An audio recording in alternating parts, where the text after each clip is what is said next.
everyone. Welcome to our monthly podcast with the one, the only, my good friend and mentor, Mr. Eli Weber, Kabbalah Guru, who's joining us from a little more public location today in the month of November.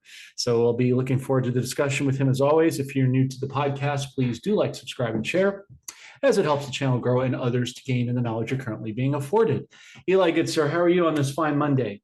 We're good. We're traveling a little bit right now, and we're in Las Vegas, so we're enjoying it. Nice. Hey, give me a cup of black coffee while you're at it, please. There you go. So, Eli, I wanted to start things off a little bit today. We piggyback off of whatever's going on for the day of the month. I'm noticing here in California, I'm going to take your temperature in Arizona, not far away. President Trump said a long time ago that we were going to be getting colder weather, that we will be going into the coldest winter in, decades or whatever that time period would be. I'm noticing here that we're going to start seeing more rain, a little bit more than usual, and the temperatures are starting to cool down here. They're up today, but I think Wednesday, Thursday, it makes a turn and a dip towards the second half of November into the 6-week frame of November into December. Are the good guys on the right side turning the weather for our benefit, or is this a last-ditch effort by the bad guys? Kind of like the Harmakia stuff that's going on with targeting the elderly and children. Is there a parallel there, do you think, with this, or how do you see this all shaping out? It's very interesting because since we're in a remote area, we get direct access to the sky, and it's in our face 24/7. We're seeing a resurgence in chemtrail activity, but not to the extent that it was in the past. We're getting like small chemtrails. I would say it's too early to really tell on the temperature and stuff, but it's concerning that we're still getting chemtrails. And I think as soon as we stop getting this weather controlling systems, we will experience a different weather patterns. I don't know if that's here that is buzzing, but yeah, I think I think once the chemtrails stop, we'll be in for amazing weather patterns. It'll be fabulous. So in a sense, Eli, basically it's the calm after the storm in this case. Yeah, I think the worst of the chemtrail activity is over, but like I said, there's still remnants of it, and that to me is disturbing. Agreed. I didn't notice it today. It's more of a faint blue sky without a lot of cloud activity, but that doesn't mean that they're not, manipulating it in some fashion, to your point. We notice now that President Trump made an announcement last night that they're ending the government shutdown after about 40 days. I don't know if it's passed yet. I haven't heard anything, but I'm sure it'll go to the House and get resolution.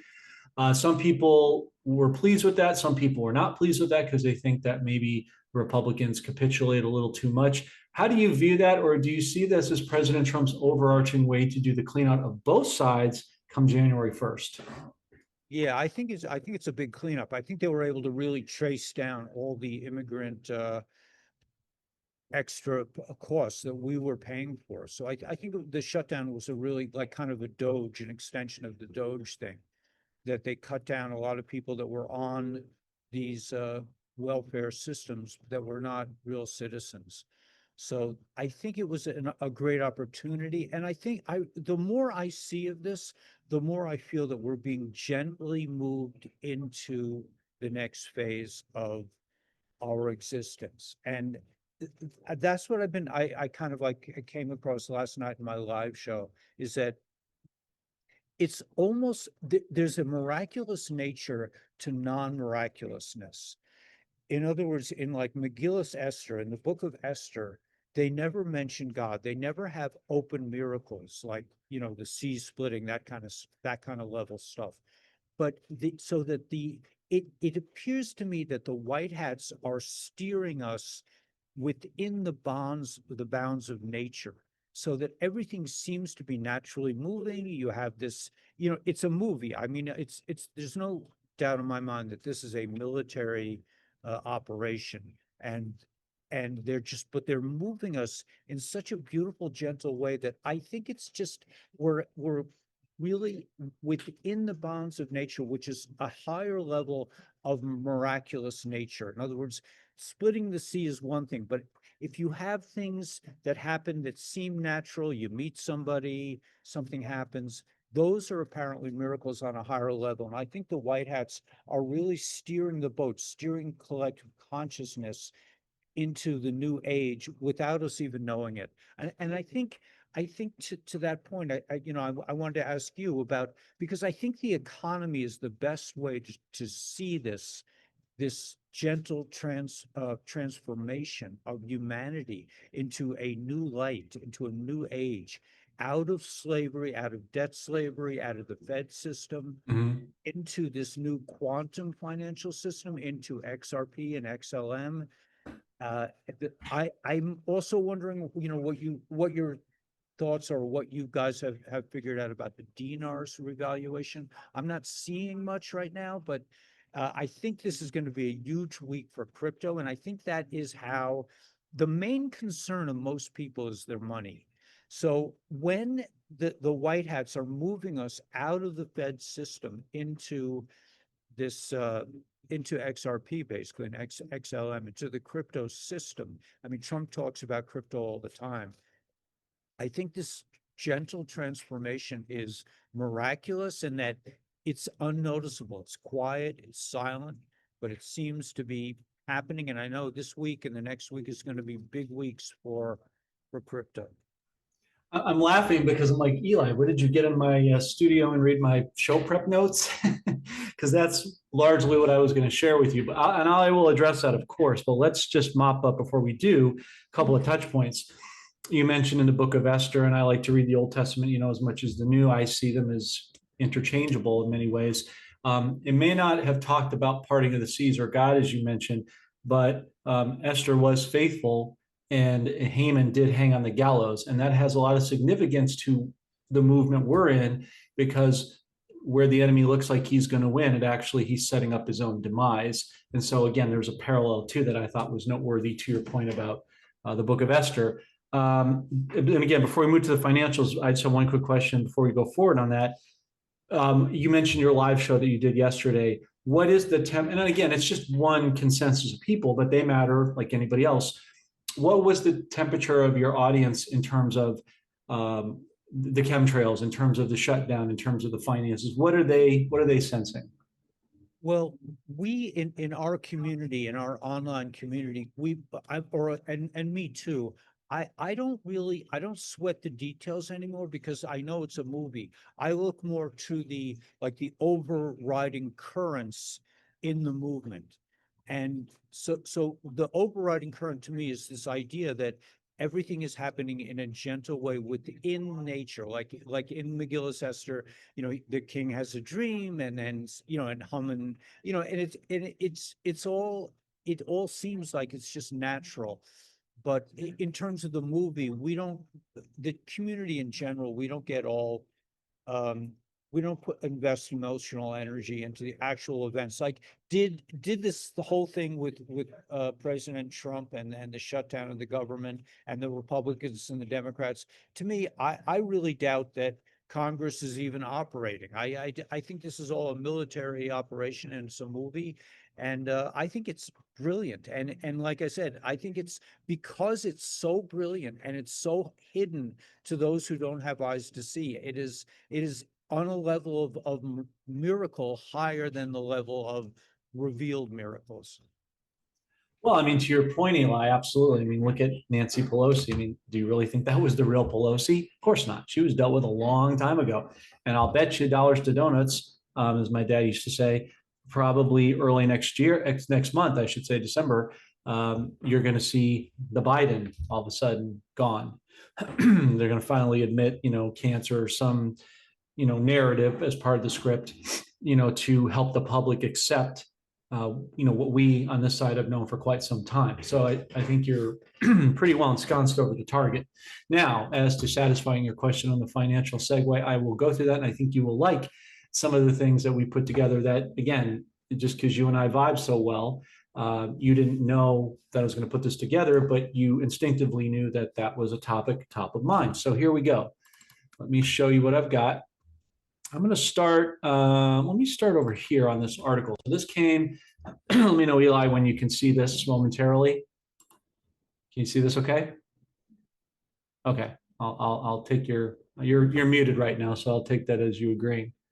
Okay, so this is an article that came out from some financial pundits from good friend SG Anon this morning on his Telegram. I will zoom in on this a little bit more so you can see. They're talking about the potential, well, it's the inevitable shift of the dinar with expectations ranging. And again, we don't do dates and rates here. That isn't the point, but we're giving you, excuse me, what is being put out there and then giving you our vantage point, right? $3.22 to $4.25, capturing the attention of investors, economists, and governments around the world. This is not just an economic story, but a history in motion. As Iraq stands on the verge of its financial transformation, the message is clear. The nation is ready to move beyond its past and write a new chapter in terms of prosperity and power. Now, let me dissect that for you, Eli, in some simple subtext for you in the audience. What is tomorrow? Veterans Day. What is it also? Iraqi election day. Countries copy each other. We've said that many times. Seminal case in point. Excuse me. So as the countries, well, you could say companies too, countries copy each other, do they bring in an interim prime minister to oust Soudani, as he is widely known to be corrupt and holding this up as part of the narrative you talked about? Could it be a body waiting in the sidelines? He was the second prime minister and the nothing something of Kim Clement. He felt guilty about not keeping his promise of returning peace and prosperity to his people. Does he get a second chance to atone for that? Well, we shall wait and see, but it's at least worth examining. Now, as far as the rate goes, a really brilliant person on our team who's an economist mentioned to me a long time ago that the bare minimum the dinar would be is 425, because that's what, given the rate of inflation, it would have to come back at to level up from almost 22 years ago when Bush Jr. did the executive order to give the dinar purchasing power to Americans and not just solely military. So we believe that's the bare minimum it will be at a baseline for the public. And then we start to couple in the supply demand, right? Enough people having it, enough people wanting to exchange it, and the banks needing to get it to survive with the 1 basis point in lieu of taxes. So there would be no taxes on it to do the exchange. That would precipitate the purchasing power going up, or it floating, as it's known as, for somewhere between, we think, 30 to 45 days at its apex before it comes down to whatever that final rate will be. And again, we want to be rooting for the dinar for a multitude of things, not only because you're investing in it, but if you're holding dinar, you're probably holding Vietnamese dong and Thai baht and Venezuelan bolivar. And as the dinar goes, like the US, as the US goes, the rest of the world goes. As the dinar goes, the rest of the currencies go. It sets the table for everything to move up. So we want to be rooting for it for a variety of reasons. Does that make sense? Okay, so now let me show you a couple of other things. This is President Trump. I'm going to play this clip of Maria Bartiromo yesterday morning. President Trump saying 20 trillion will be injected into the US economy by the end of this year. We only have 6 weeks left, Eli, from today. Let me play this clip and then we'll break it down for you. Investing in America, $20 trillion. No country's ever done anywhere even near that, like a fraction of that. Biden did less than $1 trillion in 4 years. I did 20 trillion. We're going to do over 17 trillion in 8 months. By the time we end, we could do over $20 trillion. There's never, in China, no matter where you go, there's never been anything like it. We are building up something that's unbelievable. And a big part of that are the tariffs, because they don't want to have to pay the tariffs, because it's so unsustainable that they come and build the pharmaceuticals and the chips and all of the things. They're coming into the United States and they're building them. It's a miracle what's happening. We are building the greatest country in the world, economically, greater than we've ever been before. Okay, so before I come off this, Eli, take a look at a couple of the comms. Notice his hair, my pointer is very gold widely, and then a little bit of silver on the side. We believe that's a gold and silver comm for the precious metals. Now, he said 20 trillion. He talked about the tariffs. Well, you got to know this. He's going to make an announcement this month at some point. We think probably either this week or next week before Thanksgiving about the crypto market, and the stock market will be going to new all-time highs. So we're going to see we talked about this before, Eli, the super crypto bull run. We think it's going to last somewhere between 30 to 50 days. So we're not financial advisors, not constituted as financial advice, But what we are doing as a team and recommend to our respective audiences is to take profits at the top, because there will be a crash coming first quarter of next year. We believe probably most likely March. I've got my good friend, Mr. B, who works at Schwab, who's been doing statistical analysis on financial movements, particularly in the S&P and the stock market for almost 30 years. He's pretty well heeled at this. And he's been right on the money with his numbers as far as seeing the old system and the new system, where he and I work together to see where that interconnectability point lies. And he's telling me basically by March at the latest, he'll be doing a show tomorrow with me, an end of the year into next year report. So you'll want to catch that for your audience as well. But what President Trump is talking about is cryptos, Doge, Nasara, tariffs, and the currencies. It's not all going to be one thing. It's a nice melodic hyper blend of all the things we talked about: the precious metals, foreign currencies, the bonds, the Zim bonds, and all that. Of course, cryptos. So we are going to see a resurgence. Now, what we ourselves are doing, Eli, I've told you before, take your profits at the top where God shows you, and then get your put sell options in place to buy the dips. Because when it goes down, God's people need to have the wealth and the purchasing power. One is no good without the other. They need each other interchangeably.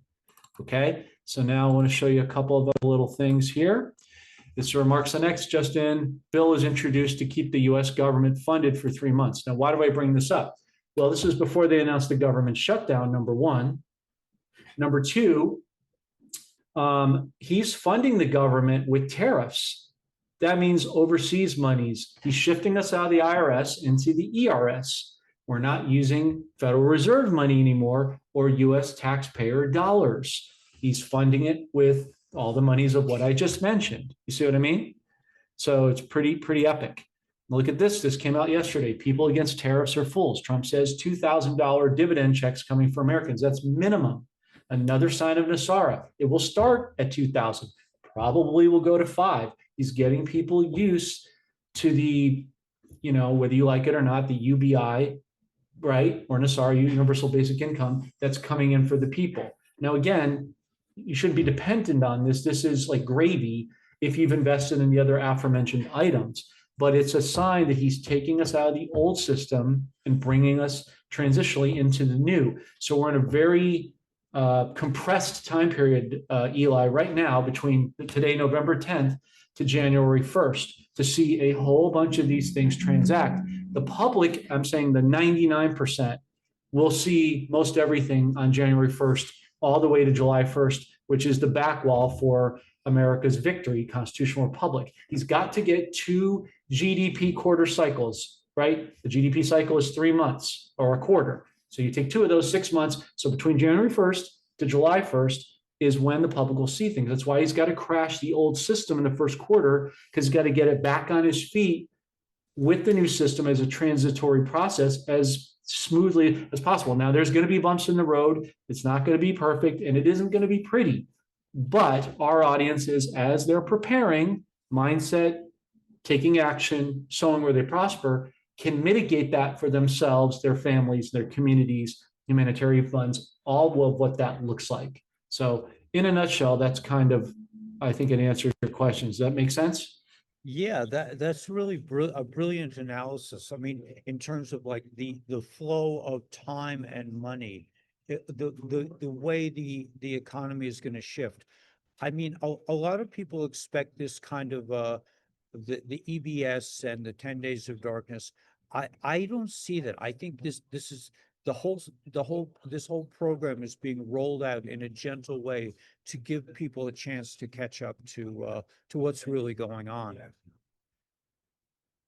Sorry, I was just listening. Yeah, I've heard conflicting opinions on that. Some people are like ardently there has to be an EBS. Some people like there doesn't have to be. I mean, you're talking, when I talked to Captain Kyle, I have him on this Friday. A little spoiler alert for you. I have a special show with him and Ricardo Bossi, which I've been very excited about to meet him. So this is going to be a prime opportunity to get top of minds in one, almost a conference-like discussion. But many feel that it's inevitable that it has to happen because you're dealing with the whole world and not just the U.S. Not sure what to think about that. I think if it's needed, it will be brought out.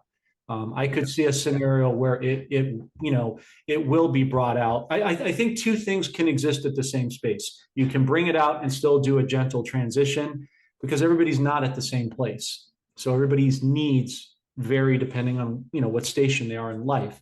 So I'm kind of watching on the sidelines to see how that will go. I mean, that's not our team's area necessarily of expertise. It's mostly in the financial and geopolitical, but again, it could also be, Eli, subject to variable change as people wake up, and depending on how they take the news and respond to it, how civilized they operate as opposed to the. I mean, look at the SNAP situation. They took away the benefits the first week. He's funding those with tariffs, by the way, or Nasara.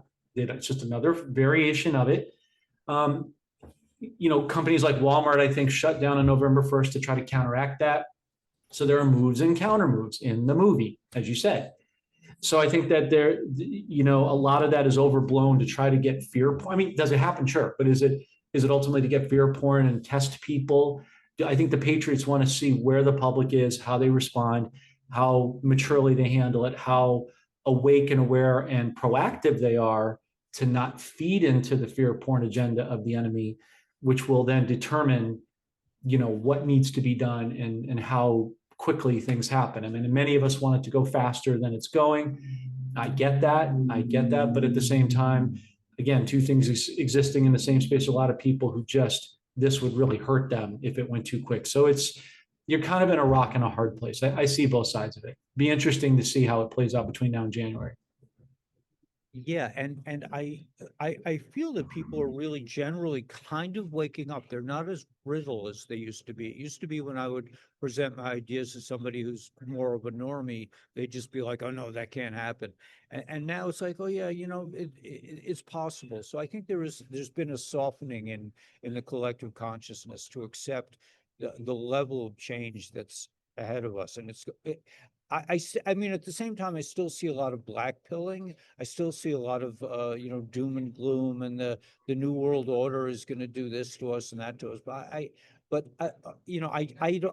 I mean, my community doesn't really accept that kind of thinking, and we feel like we're headlong heading for the golden age. But yeah, I like your analysis, and I like the way you laid it out in a kind of responsible way that it could take a couple of months. Like, we're not against the EBS. We just think that it seems to me that the way the White Hats operate is so gentle and so inclusive of everyone, and really careful not to move too fast.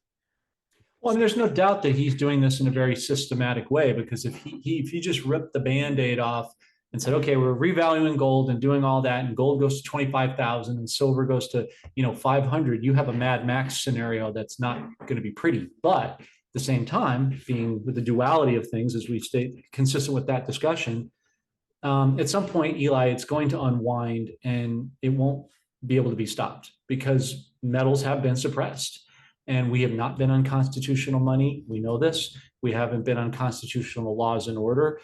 It's been disproportionate in the hands of too few, the haves and the have-nots. This has to be a level playing field across the board.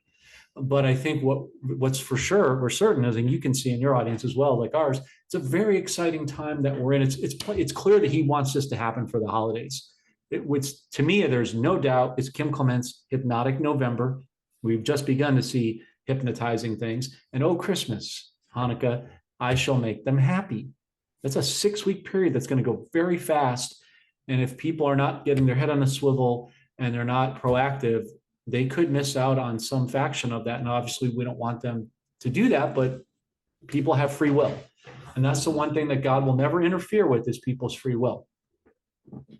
Yeah, I totally agree. And I think of the way he hints, like he's been hinting about the end of the filibuster, and he's been hinting about it, and then it'll happen or it won't. But it's all being unraveled in an amazing. I mean, I'm in awe of the skill and the tactical maneuvers that the White Hats and President Trump have been using. It's amazing.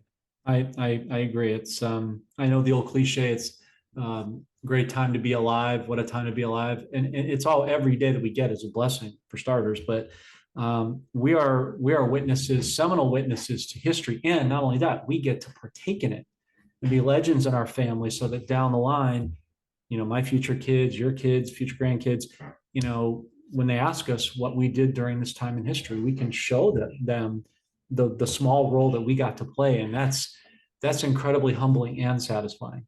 So as we close up for today, Eli, as we always do, last words for the audience, and where can people find your work?